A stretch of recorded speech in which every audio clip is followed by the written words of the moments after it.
नमस्कार, स्वराज एक्सप्रेस पर खेती किसानी और ग्रामीण भारत की ताजा तरीन खबरें लेकर मैं रितिका शर्मा हाजिर हूं। बुलेटिन की शुरुआत करते हैं हेडलाइंस के साथ। टिड्डियों ने उड़ाई किसानों की नींद, राजस्थान से यूपी तक पहुंचाया नुकसान। राजस्थान के कृषि मंत्री लालचंद कटारिया ने उठाई टिड्डियों को राष्ट्रीय आपदा घोषित करने की मांग। एमपी में एक देश एक बाजार योजना पर उठे सवाल, मूंग के दाम न मिलने से किसान परेशान। पूछा, अच्छे दाम के लिए देश में कहां पर बेचने जाएं फसलें। वहीं हरियाणा में किसानों को मिलेगा 3 लाख तक बिना ब्याज का कर्ज। राष्ट्रीय और सहकारी दोनों बैंकों से मिलेगा कर्ज। सरकारी खरीद से ब्याज मुक्त कर्ज का पैसा काटने के प्रावधान पर उठे सवाल। और छत्तीसगढ़ में महिलाएं बना रही हैं बांस और गोबर से इको फ्रेंडली राखियां। राज्य के बाहर के लोगों से मिल रही है अच्छी प्रतिक्रिया। लॉकडाउन में महिलाएं कर रही हैं अच्छी कमाई।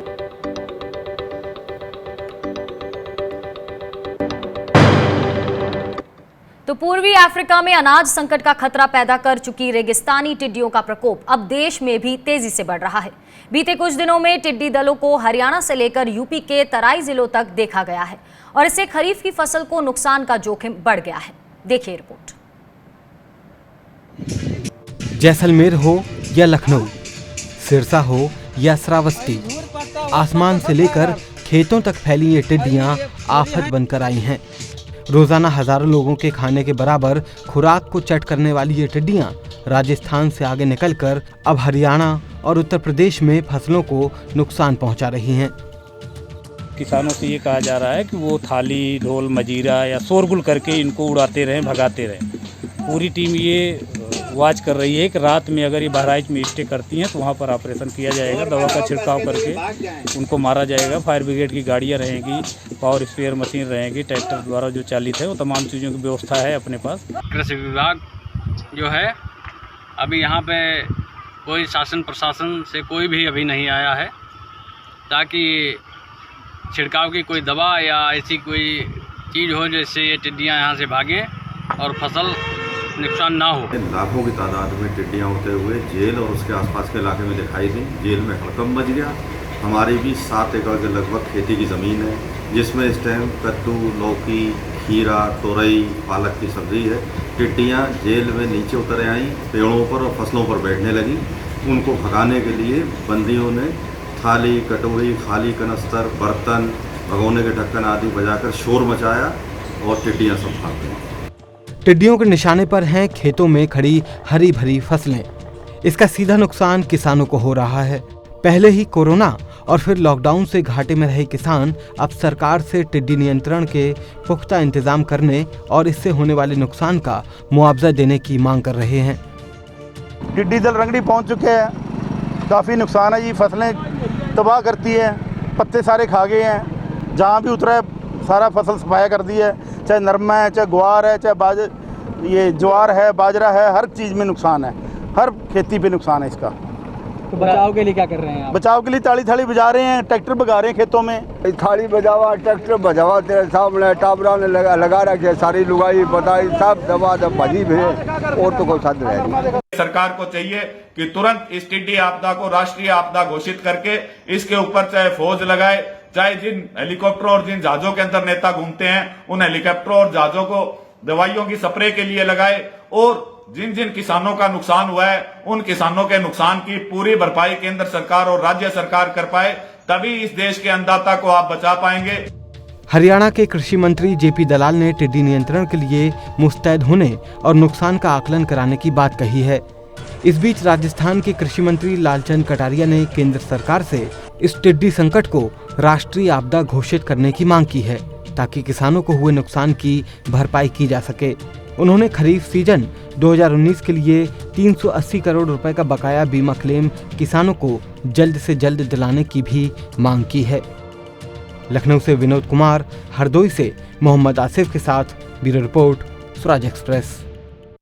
केंद्र सरकार किसानों को देश में कहीं भी फसल बेचने की छूट देने के फैसले को लेकर अपनी पीठ थपथपा रही है, लेकिन इसकी वजह से केंद्रीय कृषि राज्य मंत्री कैलाश चौधरी को एमपी के किसानों के सवालों से जूझना पड़ रहा है। दरअसल उन्होंने एक देश एक बाजार योजना की जानकारी देते हुए एक ट्वीट किया है। अब किसान इसी ट्वीट को शेयर करके पूछ रहे हैं कि अगर कहीं भी फसल बेचने की छूट है तो किसानों को मक्का और मूंग के सही दाम क्यों नहीं मिल रहे हैं। मध्य प्रदेश में इस बार मूंग की बम्पर फसल हुई है, लेकिन सरकारी खरीद शुरू ना होने से किसान इसे औने पौने दाम पर ही बेचने को मजबूर हैं।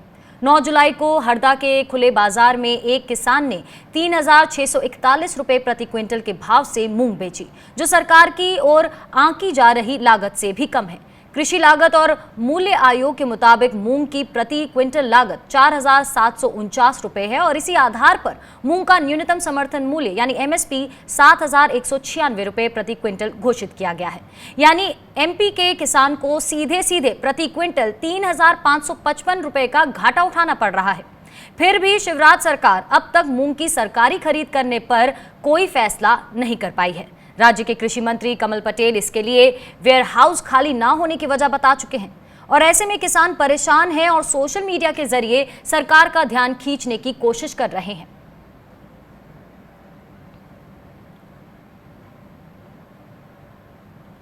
और इसी मुद्दे पर बात करने के लिए मध्य प्रदेश के सिवनी से हमारे साथ जुड़ गए हैं किसान नेता शिवम बघेल। शिवम जी, बहुत बहुत स्वागत है आपका किसान बुलेटिन में। सर, पहले मक्के के दाम गिरे और अब मूंग का यही हाल है, किसानों की लागत नहीं निकल पा रही है, तो उस पर सवाल बड़ा यही है कि क्यों सरकार किसानों की बात नहीं सुन रही है। जी मैम, हमने मक्का किसान सत्याग्रह चलाए थे क्योंकि पहले मक्का का भी समर्थन मूल्य नहीं मिला है और वर्तमान में अभी भी खैर किसान सत्याग्रह अनावरत जारी है। हम मक्का के समर्थन मूल्य की मांग लगातार कर रहे हैं, लेकिन बावजूद इसके केंद्र सरकार ने 5 लाख मीट्रिक टन विदेश से मक्का मंगाने की छूट दे रखा है। ये यहाँ के किसानों, जो मक्का उत्पादक किसान हैं, उनके गाल में एक तमाचा है। दूसरा है कि यहाँ मूंग का भी उत्पादन हुआ है और जैसे कि आप भी बता रहे हैं स्क्रीन में कि किसान को 3500 रुपया, 3600 रुपया, 4,000, 4800 और अधिकतम से अधिकतम 5,200 रुपया प्रति क्विंटल मूंग के दाम मिल रहे हैं। ये हरदा की मंडी की बात है। ये जो पर्ची आप दिखा रहे हैं मैम, ये हरदा की मंडी की बात है, जहां से कृषि मंत्री जी विधायक चुन के आए हुए हैं, हमारे वर्तमान कृषि मंत्री कमल पटेल जी। और 3 दिन पहले ही मैंने आपके स्वराज एक्सप्रेस से ही किसान बुलेटिन में उनका बाइट सुना था, जो बोल रहे हैं कि मूंग की खरीदी इसलिए नहीं की जा सकती क्योंकि यहाँ के मध्य प्रदेश के सारे वेयर हाउस भरे हुए हैं जी। लेकिन मैं एक आंकड़े से एक तस्वीर साफ कर दूं मैम कि मध्य प्रदेश में 129 लाख टन गेहूं की खरीदी की गई है, 50 से 55 लाख टन धान की खरीदी की जाती है और 15 लाख टन चना का लक्ष्य था, जिसे 7 लाख टन मात्र खरीदी की जा सकी है। यहाँ 15 लाख टन उर्वरक रखने की भी जगह है, जो अब उर्वरक सीजन में किसान को वितरण हो चुका है, तो वो जगह भी खाली हुई है। 15 लाख टन चना खरीदी का लक्ष्य था, जिसको सिर्फ 7 लाख टन खरीदी किया गया है, तो 8 लाख टन वो जगह भी वेयर हाउस में खाली है। बहुत सारे वेयर हाउस जो प्राइवेट वेयर हाउस हैं वो खाली हैं, और जबकि आपको मूंग की खरीदी सिर्फ 1.5 लाख टन ही खरीदी करना है मैम। जब इतनी जगह खाली है तो आप सिर्फ मात्र 1.5 लाख टन मूंग की खरीदी क्यों नहीं कर सकते, कैसे नहीं कर सकते? उसके लिए ये बहाना बनाने वाली बात कैसे है कि यहाँ पर जगह खाली नहीं है जी। मूंग का उत्पादन मध्य प्रदेश में मैम पूरा जो नर्मदा घाटी का बेल्ट है, मतलब नरसिंहपुर से लगा के होशंगाबाद, हरदा, देवास, शाजापुर, सुजालपुर और खंडवा में होता है, जहां से नर्मदा नदी बहती है। इन्हीं जगह पर पानी गर्मी के सीजन में सिंचाई की सुविधा होती है नर्मदा नदी से, जिससे किसान मूंग का उत्पादन करते हैं। तो मूंग के बाद शिवम जी, मैं यहाँ मक्के की भी बात आपसे करना चाहूंगी। मक्के की एमएसपी की बात करें तो वो खरीद के लिए किसानों ने ऑनलाइन अभियान भी शुरू किया है, लेकिन सरकार उस पर भी ध्यान नहीं दे रही है। अब मूंग के मामले में आगे की क्या रणनीति है आपके पास? जी मैम, मूंग के लिए हम एक आंदोलन तो करेंगे, और एक ऑनलाइन आंदोलन जो तो अभी जो किसान सत्याग्रह चल रहा है उसमें मूंग की मांग हम अनावरत उठाएंगे, उसके बाद मैम हम ग्राउंड में भी उतरेंगे, सड़कों में उतरेंगे, और वो हमारी उतरने की जगह होगी मैम हरदा। हरदा में जहां से कृषि मंत्री जी नॉमिनेट होके आए हैं, जहां के वो विधायक भी हैं, जहां जो उनका गृह जिला है, गृह क्षेत्र है, वहीं के किसान, और वहीं सबसे ज्यादा मूंग का उत्पादन हुआ है। और कृषि मंत्री जी साफ बहाना बता रहे हैं, तो उसके लिए हम एक योजना बना रहे हैं किसान। हरदा में ही हम एक बड़ा आंदोलन जरूर करेंगे यदि मूंग की खरीदी शुरू नहीं की गई तो। जी शिवम जी शुक्रिया। तो यहाँ कहीं ना कहीं मूंग की खरीद में हो रही है देरी, जिससे किसान घाटे में है, और उसी को लेकर यहाँ विरोध प्रदर्शन की भी बात की जा रही है। बहुत बहुत शुक्रिया शिवम हमारे साथ जुड़ने के लिए। बढ़ते हैं आगे। हरियाणा सरकार ने सहकारी और राष्ट्रीय बैंकों से फसली कर्ज के लिए लगने वाली स्टैंप ड्यूटी को 2000 रुपए से घटाकर 100 रुपए कर दिया है, और इसके अलावा ब्याज मुक्त फसली कर्ज की सीमा बढ़ाने वाली बजट घोषणा को भी लागू करने का फैसला किया है। पहले किसान किसी सहकारी संस्था से केवल 1.5 लाख रुपए ही ब्याज मुक्त फसली कर्ज ले सकते थे, और अब इसकी अधिकतम सीमा को बढ़ाकर 3 लाख रुपए कर दिया गया है। इसके अलावा इसमें राष्ट्रीय बैंकों को भी शामिल किया गया है। इस योजना का लाभ आपको बता दें पाने वाले के लिए किसानों को तय समय में अपना कर्ज चुकाना होगा, और मेरी फसल मेरा ब्यौरा पोर्टल पर अपने सभी सहकारी कर्जों का ब्यौरा देना होगा। इस फैसले की जानकारी देते हुए प्रदेश के उप मुख्यमंत्री दुष्यंत चौटाला ने बताया कि सरकारी खरीद एजेंसियां अनाज खरीदने के बाद किसानों के भुगतान में से कर्ज का पैसा काटने के बाद बकाया पैसे का भुगतान करेगी। किसान नेता कर्ज वसूली के इस तरीके पर सवाल उठा रहे हैं। दरअसल इस साल गेहूं खरीद के दौरान मध्य प्रदेश में भी कुछ सहकारी समितियों ने इसी तरह से किसानों के कर्ज वसूली करने की कोशिश की थी, और इस पर किसानों के तीखे विरोध को देखते हुए सहकारी समितियों ने पैसे काटने बंद कर दिए थे।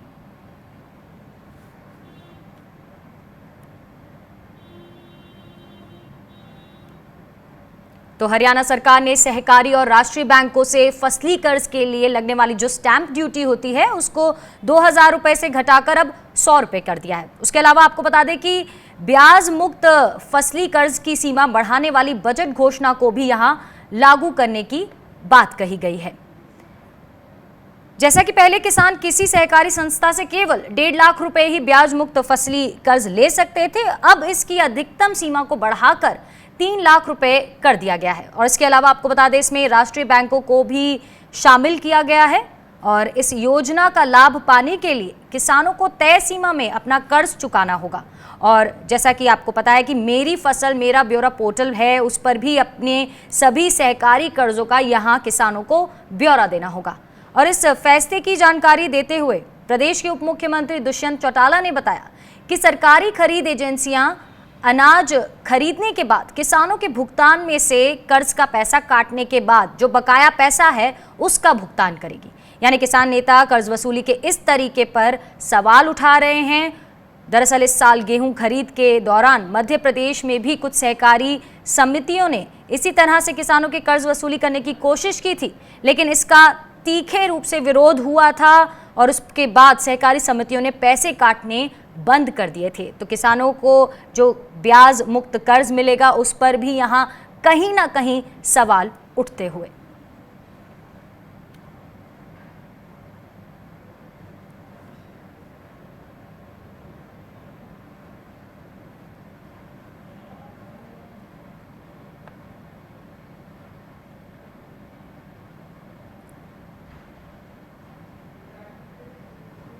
तो यहाँ ब्याज मुक्त कर्ज पर किसानों ने सवाल उठाए हैं। आपको बता दें इस साल गेहूं खरीद के दौरान मध्य प्रदेश में भी कुछ सहकारी समितियों ने गेहूं खरीद की जब बात हुई थी तब भी किसानों से कर्ज वसूली करने की कोशिश करी थी, जिस पर किसानों की तीखी प्रतिक्रिया आई थी और सहकारी समितियों ने पैसे काटने बंद कर दिए थे। लेकिन अब फिर से हरियाणा सरकार ने सहकारी और राष्ट्रीय बैंकों से फसली कर्ज के लिए लगने वाली स्टैंप ड्यूटी को 2000 रुपए से घटाकर 100 रुपए कर दिया है, और इसके अलावा ब्याज मुक्ति फसली कर्ज की सीमा बढ़ाने वाली बजट घोषणा को भी यहां लागू कर दिया गया है। हरियाणा में पहले किसान किसी सहकारी संस्था से केवल 1.5 लाख रुपए ही ब्याज मुक्त फसली कर्ज ले सकते थे, लेकिन अब इस योजना के अंतर्गत अधिकतम सीमा को बढ़ाकर 3 लाख रुपए कर दिया गया है, और इसके अलावा इसमें राष्ट्रीय बैंकों को भी शामिल कर दिया गया है।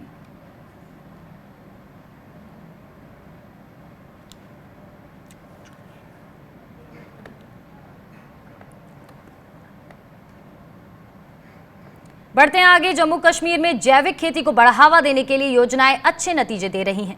ये तस्वीरें गांदरबल जिले की हैं। यहाँ कृषि विभाग ने पति सालबुरदार गांव में जैविक खेती के लिए 75 एकड़ का एक क्लस्टर बनाया है और इसके लिए किसानों को जरूरी सलाह और सुविधाएं मुहैया कराई हैं। इसका नतीजा है कि यहाँ के किसान बेहद कम लागत में कद्दू, शिमला मिर्च और खीरा जैसी तमाम सब्जियां उगा रहे हैं, वो भी बगैर किसी केमिकल का इस्तेमाल किए। जब से यहाँ महकमे एग्रीकल्चर ने यहाँ हाथ लगाया, जो प्रोग्राम इन्होंने हमको बतलाया, उससे हम बहुत आगे चले। इन 3 सालों में मेरे ख्याल में हम कम से कम दुगना से ज़्यादा पैदावार हासिल करता है। वेजिटेबल जो क्रॉप लगा है वो 43 हेक्टेयर पर लगा है। हम सोइंग से लेकर हार्वेस्टिंग तक जो भी ऑपरेशन ज़रूरत है उसमें हम 100% अवॉइड करते हैं chemical fertilisers, chemical pesticides and other fungicides. वहीं कोरोना संकट गहराने के साथ ऑर्गेनिक साग सब्जियों की मांग में तेजी देखी जा रही है और ये तस्वीरें जो हम आपको दिखा रहे हैं ये कर्नाटक के शिवमोगा की है। यहाँ पर स्थानीय लोग इस समय जैविक तरीके से उगाई गई हरी और ताज़ी सब्जियों की मांग कर रहे हैं। यहाँ लगभग 2 दशक से जैविक खेती करने वाले किसान श्रीधर ने बताया कि इन दिनों हर कोई अपनी इम्यूनिटी को मजबूत करने पर ध्यान दे रहा है, इसीलिए जैविक फसलों की मांग में उछाल आया है। ये ऑर्गेनिक जो वेजिटेबल है या फ्रूट्स है वो हेल्थ के लिए बहुत अच्छा होता है। लास्ट टाइम हम यहाँ से इनसे लेकर गए थे, पपैया लेकर गए थे, बहुत स्वीट था, बहुत टेस्टी था। और आज का जो दौर चल रहा है महामारी कोरोना का, उसमें ये चीज़ खानी बहुत ज़रूरी है। जितने मेरे हिंदुस्तान के वासी हैं सभी को मैं यही रिक्वेस्ट कर रहा हूँ कि सब लोग ये ऑर्गेनिक वेजिटेबल एंड फ्रूट्स वगैरह खाना चाहिए। वहीं हरियाणा सरकार ने सहकारी और राष्ट्रीय बैंकों से फसली कर्ज के लिए लगने वाली स्टैंप ड्यूटी को 2000 रुपए से घटाकर 100 रुपए कर दिया है। जैसे कि हम पहले भी बता रहे थे इस बुलेटिन में, आपको बता दें इसके अलावा ब्याज मुक्त फसली कर्ज की सीमा बढ़ाने वाली बजट घोषणा को भी लागू करने का फैसला किया है। तो किसानों को मिलेगा ब्याज मुक्त कर्ज और उसी पर बातचीत करने के लिए हमारे साथ फोन लाइन पर मौजूद हैं CACP यानी कृषि लागत और मूल्य आयोग के पूर्व चेयरमैन टी हक जी। हक साहब, बहुत बहुत स्वागत है आपका किसान बुलेटिन में। सर, ये जो ब्याज मुक्त फसली कर्ज है इससे किसानों को कितनी राहत मिलेगी, सबसे पहले तो यही जानना चाहेंगे। देखिए, किसानों का हालात तो इन जनरल बहुत ही खराब है, आप जानते हैं चारों तरफ ही। उनका एवरेज इनकम जो है पूरे एक महीने में 8000-9000 के आसपास आता है, all India average income monthly. और अगर आप देखें खास करके बिहार, उड़ीसा, बंगाल, यूपी तो और भी कम है, 4 से 6000 रुपया पर मंथ के हिसाब से इनकम है। तो ऐसी हालत में उनको बैंक लोन अगर मिलता है तो बहुत खुशी खुशी वो लोन लेके अपना इनपुट्स वगैरह यूज करते हैं या अपना और कंजम्पशन एक्सपेंडिचर भी मीट करते हैं। क्वेश्चन ये है कि अभी भी जो हमारा सिस्टम है, खास करके ज़्यादातर गरीब राज्यों में, सेंट्रल रीजन जैसे मध्य प्रदेश है, उत्तर प्रदेश है, छत्तीसगढ़ है, ईस्टर्न रीजन है, बंगाल, बिहार, उड़ीसा, असम, सब में अभी भी लोन का जो अवेलेबिलिटी बहुत ही पुअर है, इंस्टीट्यूशनल लोन का। तो वो नॉर्मली मनी लेंडर्स के ऊपर ही ज़्यादा डिपेंड करते हैं। कोऑपरेटिव का ऑल इंडिया लेवल पे अगर डेटा देखें तो आपको मिलता है कि 15% के आसपास कोऑपरेटिव का शेयर होता है और 42 से 44 का रेंज में आपका बैंक क्रेडिट का शेयर होता है। बाकी जो है 40% के ऊपर आपका मनी लेंडर्स का ही शेयर है या प्राइवेट सोर्सेज जो है। अब क्वेश्चन है, आप स्टेट गवर्नमेंट जब लोन ये करते हैं फायदा तो होगा, जैसे मैंने कहा कि उनकी इकोनॉमिक कंडीशन बहुत ही खराब है, तो जो भी आप उनको रिलीफ दे दें तो एक रिलीफ के रूप में उनको राहत मिलेगा, इसमें कोई डाउट नहीं है। लेकिन अगर खाली आप कोऑपरेटिव बैंक जिसमें स्टेट गवर्नमेंट का ज़्यादा होल्ड होता है, चूँकि उनके कंट्रोल में होता है, तो उसी में ही वो ये करते हैं, मतलब कन्फाइन करके उसी का इंटरेस्ट रेट माफ कर देते हैं।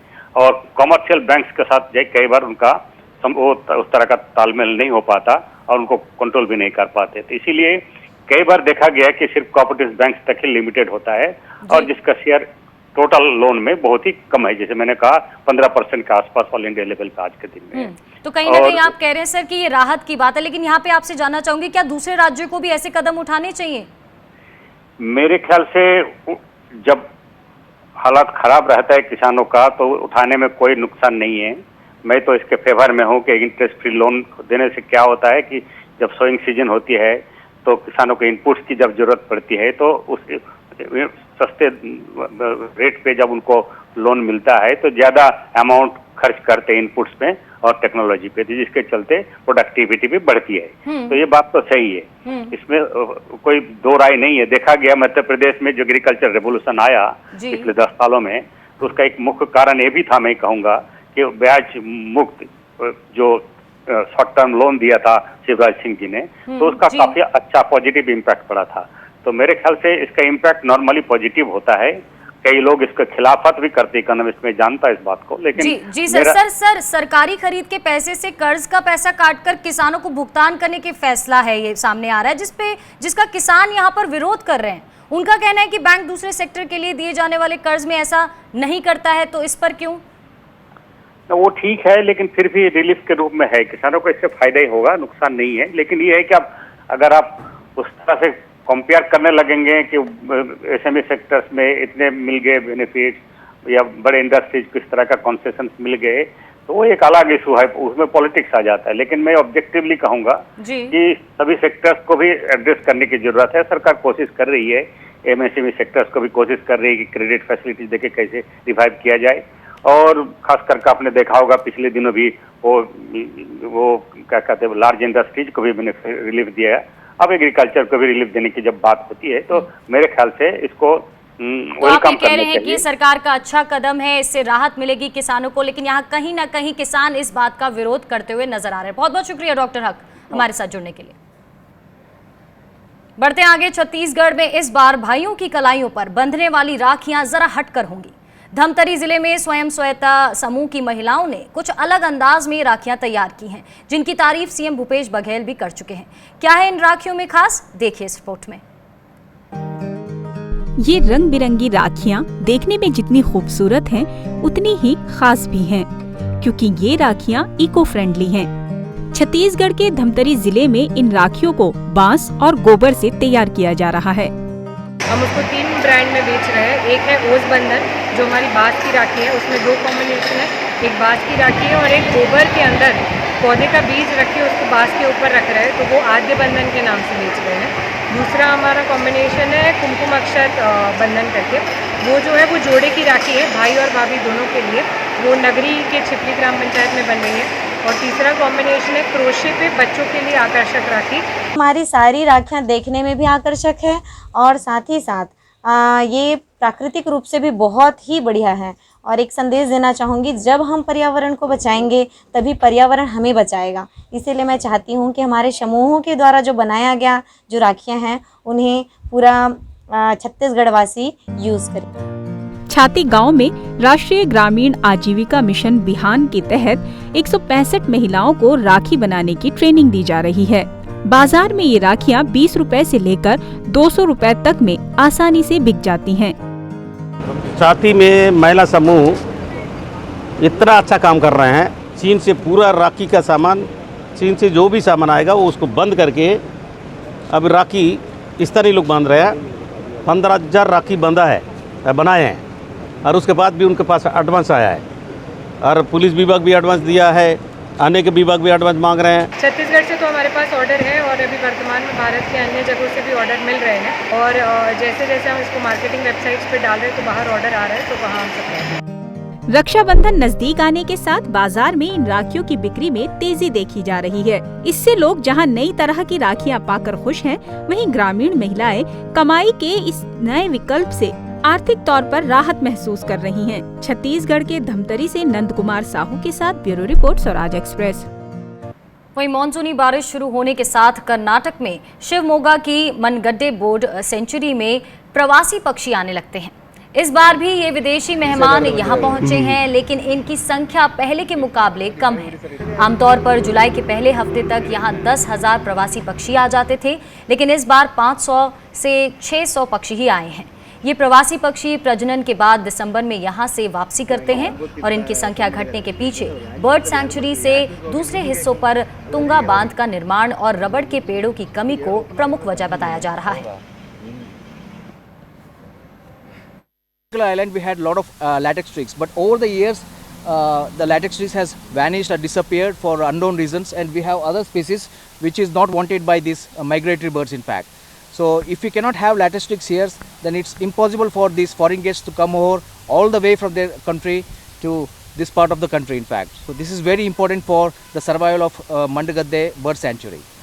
चलिए इसी के साथ किसान बुलेटिन में आज इतना ही। आप बने रहिए स्वराज एक्सप्रेस के साथ। नमस्कार।